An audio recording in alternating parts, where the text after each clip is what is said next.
নবীর তরিকার বাইরে জশ্নে জুলুসে ঈদে মিলাদুন নবীর নাম দিয়া আরো একটা ঈদ আমদানি করলে আপনি তেমনই জাহান্নামী হয়ে যাইবেন। ঠিক কিনা জোরে বলেন? অতএব তরিকার বাইরে যাওয়া যাবে না। লা ইলাহা ইল্লাল্লাহ, ইবাদতের একমাত্র মালিক আল্লাহ। মুহাম্মাদুর রাসূলুল্লাহর তরিকা ছাড়া ইবাদত হবে না। নামাজের মধ্যে সেই জিকিরের মধ্যে আল্লাহর নাম, কালিমার মধ্যে আল্লাহর নাম, কালিমার মধ্যে নবীর নামকে যুক্ত করে দাম বাড়াইছি। আল্লাহ নবী হাদিসে কুদসির মধ্যে ফরমান, আমার আল্লাহ বলেন, ইজা যুকিরতু যুকিরতা, নবী আপনার মর্যাদা বাড়াইলাম। তওরাত কিতাবে আল্লাহর নাম, তওরাত কিতাবে নবীর নাম, জবর কিতাবে আল্লাহর নাম, জবর কিতাবে নবীর নাম, ইনজিল কিতাবে আল্লাহর নাম, ইনজিল কিতাবে নবীর নাম, কোরআনের মধ্যে আল্লাহর নাম, কোরআনের মধ্যে নবীর নাম, আজানের মধ্যে আল্লাহর নাম, আজানের মধ্যে নবীর নাম, একামতের মধ্যে আল্লাহর নাম, একামতের মধ্যে নবীর নাম, নামাজের মধ্যে আল্লাহর নাম, নামাজের মধ্যে নবীর নাম। এমন কি আরশের গায়ে লেখা আছে আল্লাহর নাম, আরশের গায়ে লেখা আছে আমার নবীর নাম। হযরত আদম আলাইহিস সালাম নিজের সন্তানকে ডেকে ডেকে বলতেছেন, জান্নাতের গেটের দিকে তাকায় দেখি আল্লাহর নাম, জান্নাতের গেটের মধ্যে তাকায় দেখি আমার নবীর নাম, দরজার মধ্যে তাকাইলাম দেখি আল্লাহর নাম, বালাখানায় তাকায় দেখি না আল্লাহর নাম, বালাখানার মধ্যেও নবীর নাম লেখা আছে। দরজার ভিতরে প্রবেশ করলাম, ছাদের দিকে তাকাইলাম, তারকার মতো জ্বলজ্বল করতেছে আল্লাহর নাম, দেখলাম আমার নবীর নামটাও তারকার মতো জ্বলজ্বল করে। পর্দার দিকে তাকায় দেখি আল্লাহর নাম, পর্দার দিকে তাকায় দেখি নবীর নাম। জানালার কপাট খুলে বাহিরের দিকে তাকাইলাম, আদম নবী এবার আল্লাহর নামের কসম খাইয়া বলতেছেন, ওহে শীষ নবী, আল্লাহ নবীর কসম খাইয়া বললাম, জান্নাতের গাছের প্রত্যেকটা পাতায় পাতায় দেখছি আল্লাহর নাম, প্রত্যেকটা গাছের পাতায় পাতায় আমার নবীর নাম আছে। মর্যাদা এর চেয়ে বেশি কিছু বলার দরকার নাই। ঠিক কিনা বলেন? একটু বলি, হযরত আদম আলাইহিস সালাম থেকে নিয়ে ঈসা নবী পর্যন্ত একমাত্র হযরত ঈসা আলাইহিস সালাম, ওনাকে আল্লাহ রাব্বুল আলামিন কবুল করেছেন কিয়ামতের আগে আসবেন। আসবেন কি আসবেন না? উনি তখন নবী না উম্মত? উম্মত হয়ে আসবেন। বুঝা গেল আমার নবী এমন নবী, তিনি সমস্ত নবীদের নবী। আমার নবী এমন নবী, তিনি জিন্দা মুর্দা সকলের নবী। ঠিক কিনা বলেন? ये अमामा की सजावट और ये जबीन रोशन, ये कबाए अरबी और ये नीचा दामन, मुर्दा भी देखे तू कर चाक गरीबान कफन, उठ चले कब्र से बेताब ज़बा पर ये सुखन, मरहबा ऐ सैयदे मक्की व मदनिल अरबी, दिलो जान बाद फिनाइयत के अजब खुश लक़बी, चश्म रहमत बकुशा सोए मन मंदाज नजर, ऐ कुरैशी लक़बी हाशिमी व मुत्तलबी, ऐ कुरैशी लक़बी हाशिमी व मुत्तलबी। নবীর মর্যাদা শ্রেষ্ঠ মর্যাদা, ঠিক না বেঠিক? উম্মত শ্রেষ্ঠ কয় কারণে ভুলে গেছেন? এই বলতে হবে কয় কারণে উম্মত শ্রেষ্ঠ? তিন কারণে। এক নম্বর আমাদের মাবুদ শ্রেষ্ঠ, দুই নম্বর আমাদের নবী শ্রেষ্ঠ। কারণ আমাদের মাবুদের লয় নাই, ক্ষয় নাই, ধ্বংস নাই। ঠিক না বেঠিক? নবী শ্রেষ্ঠ। যত জায়গায় আমার আল্লাহর জিকির আছে তত জায়গায় আমার নবীর জিকির আছে। আছে কি নাই? তিন নম্বরে বলতেছিলাম নবীর উপরে নাযিল হওয়া কোরআন শ্রেষ্ঠ। এই কোরআন শ্রেষ্ঠ। রাত অনেক হয়ে গেছে, খুব সংক্ষিপ্ত একটা কথা বলি।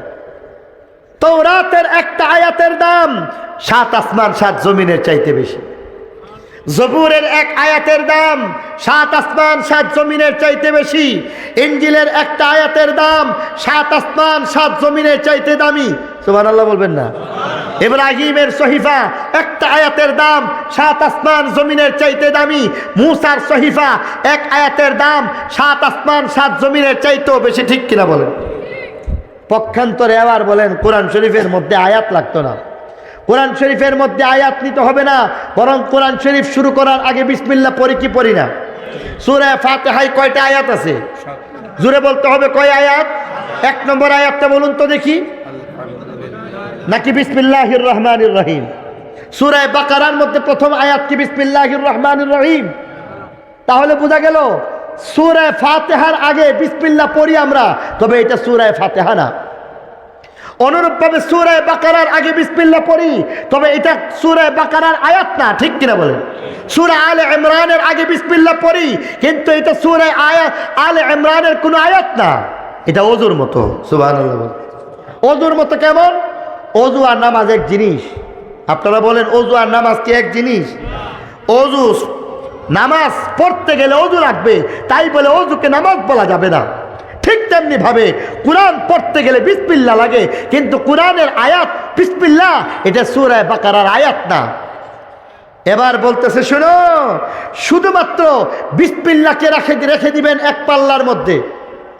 যে বিসমিল্লাহ দিয়ে কোরআন শুরু করি, আয়াত শুরু করি, আয়াতও গেছি না। বিসমিল্লাহ এটা পাসওয়ার্ডের মতো। কম্পিউটার অন করেন না আপনারা, মোবাইল অন করেন না, পাসওয়ার্ড। বিসমিল্লাহ হচ্ছে কোরআনের একটা পাসওয়ার্ড। এই পাসওয়ার্ড বিসমিল্লাহকে এক পাল্লার মধ্যে রাখেন, আয়াত লাগবে না। অপর পাল্লার মধ্যে রেখে দিবেন 7 আসমান জমিনের চাইতে দামি তৌরাতের একটা আয়াত। শুধু একটা না, পুরা তৌরাতকে রাখেন। 7 আসমান জমিনের চাইতে দামি ইঞ্জিলের এক আয়াত নয়, পুরা ইঞ্জিলকে রেখে দিবেন। 7 আসমান জমিনের চাইতে দামি জবুরের এক আয়াত নয়, পুরো জবুর কিতাবটাকে রেখে দিবেন। সহিফে ইব্রাহিমাকে রেখে দিবেন, মুসার সহিফাকে রেখে দিবেন। 7 আসমান জমিন, গ্রহ তারা নক্ষত্র, গ্যালাক্সি গুচ্ছ, এই সব কিছুকে রাখবেন। আদি থেকে অন্ত পর্যন্ত যত মখলুক হইতে পারে সমস্ত মখলুককে রেখে দিবেন। আরশ, কুরসি, লৌহ কলম, জান্নাত, জাহান্নাম সব কিছুকে রেখে দিবেন। এবার আপনি ওজন দিয়া দেখেন, কোরআনের আয়াত লাগবে না। ওই পাসওয়ার্ডের মতো যে বিসমিল্লাহ আছে, বিসমিল্লাহটাকে রাখবেন। বিসমিল্লাহর পাল্লাটাই ভারী হয়ে যাবে। এবার কম্পিউটারের ভিতরে গেলে তো অনেক কিছুই আছে, মোবাইলের ভিতরে গেলে তো অনেক কিছুই আছে। বিসমিল্লাহর মাধ্যমে কোরআনে আপনি প্রবেশ করলেন। এই কোরআনের ভিতরে সূরা ফাতিহার মধ্যে 7টা আয়াত আছে। প্রত্যেক আয়াতের মর্যাদা কেমন হবে? সুবহানাল্লাহ বলবেন। তাহলে বোঝা গেল এই কোরআনের দাম শ্রেষ্ঠ। কোরআনের দাম, কোরআন শ্রেষ্ঠ হয়ে গেছে। বলছিলাম মাহবুব শ্রেষ্ঠ, বলছিলাম নবী শ্রেষ্ঠ। আল্লাহ বলতেছেন আরো একটা জিনিস, কোরআন শ্রেষ্ঠ। আল্লাহ বলেন কুনতুম খায়রা উম্মাহ, তোমরা কি শ্রেষ্ঠ উম্মত। তোমাদের শ্রেষ্ঠ উম্মত কেমন? তোমাদের মর্যাদাকে তোমরা ধরে রাখতে হবে। তোমাদের শ্রেষ্ঠত্ব সব জায়গায় রয়েছে, দুনিয়াতে তোমাদের শ্রেষ্ঠত্ব আছে, তোমাদেরকে দাবিয়ে রাখার মতো কেউ নাই। আর একটা কিচ্ছা কইলাই, কষ্ট হইব না তো আপনাদের? বায়জিদ বুস্তামি রহমতুল্লাহি আলাইহি একবার সফরে গেলেন।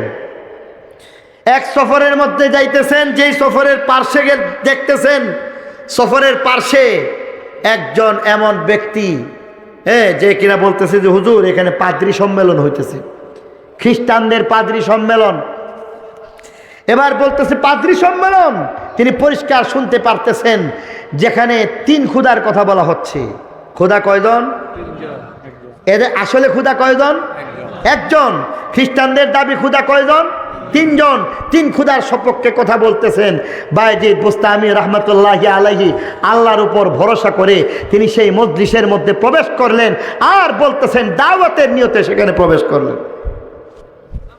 আল্লাহর কুদরত, তার ইমানি পাওয়ারের কারণে, তার যে ইমানি পাওয়ারের কারণে এমন বরকত প্রকাশ পেয়ে গেছে, পাদ্রীর জবান বন্ধ, আর 3 খুদার কথা বলতে পারে না।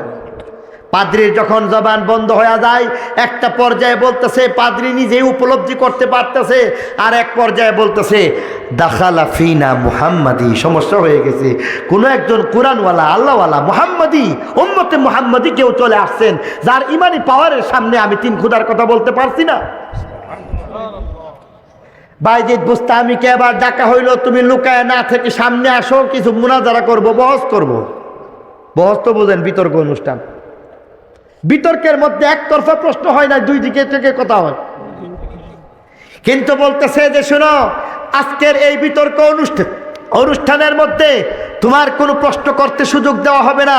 প্রশ্ন কেবল আমি করব, তুমি উত্তর দিয়ে যেতে হবে। প্রশ্নের উত্তর দিতে না পারলে বুঝবো তুমি বাতিল, আমি সত্য। একতরফা বলে যে আমি না, তুমি কোনো কিছু বলতে পারবে না। বাইজিদ বুস্তামি আল্লাহর উপর ভরসা করে রাজি হয়ে গেলেন।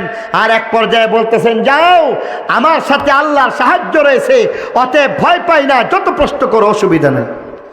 এবার বলতেছে তাহলে প্রশ্ন শুরু হয়ে যাক। বলতেছে যে বলো তো, এক যার মধ্যে দুই বলতে কিছু নাই সেটা কি? তারা একেবারে এটা যেন মুখে উঠাইয়া দিল। এটা তো আমরা সবাই জানি। বলেন তো, এক যার মধ্যে দুই নাই, এটা কে? এটা কি আর কাউকে জিজ্ঞাসা করা লাগে?